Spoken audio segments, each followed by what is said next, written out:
आणि आता जिल्ह्यामध्ये काय घडतंय पाहूया त्या संदर्भातल्या टॉप 9 बातम्या। दुष्काळग्रस्त भागातील पीक कर्ज असणाऱ्या शेतकऱ्यांना मोठा दिलासा। 40 तालुक्यामध्ये पीक कर्ज वसुलीला राज्य सरकारची स्थगिती, दुष्काळ सदृश परिस्थिती घोषित। कोरोनाच्या पार्श्वभूमीवर शिर्डीतील साई संस्थान सतर्क झालंय। पालकमंत्री विखे पाटील यांच्या सूचनेनंतर मंदिरामध्ये झळकले नो मास्क नो दर्शन याचे फलक। गर्दी लक्षात घेता भाविकांना हे आवाहन करण्यात आलंय। रत्नागिरी वैभववाडी कोल्हापूर रेल्वे मार्गाची चाचपणी सुरू। रेल्वे मार्गासाठी डीपीआर तयार करण्याच्या कामाला सुरुवात। अंदाजे 3411 कोटींचा खर्च अपेक्षित। नंदुरबारमध्ये सरकारी हमी भावापेक्षा कमी दरामध्ये कापूस खरेदी।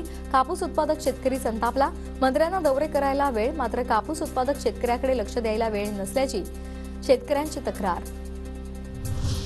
शेतकरी आक्रोश मोर्चा इंदापुरात दाखल।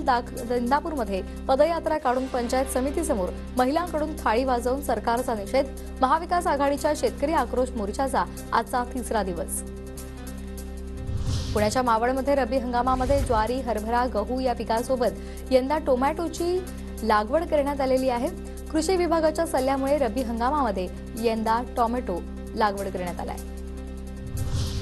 नागपुरामध्ये वेगळ्या विदर्भाच्या मागणीसाठी आमरण उपोषण। ज्येष्ठ विदर्भवादी नेते वामनराव चटप यांच्या उपोषणाचा आजचा 3रा दिवस। आगामी निवडणुकीच्या पार्श्वभूमीवर विदर्भवाद्यांचं आंदोलन।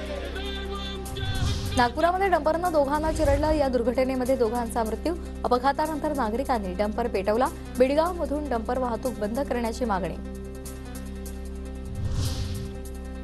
सांगलीमध्ये वाहतूक पोलिसांविरोधात रिक्षाचालक आक्रमक। रिक्षाचालकाकडून गाजर वाटत वाहतूक पोलिसांचा निषेध। अवैध रिक्षा प्रवासी वाहतुकीविरोधात तक्रार करूनही कारवाई होत नसल्याचा आरोप।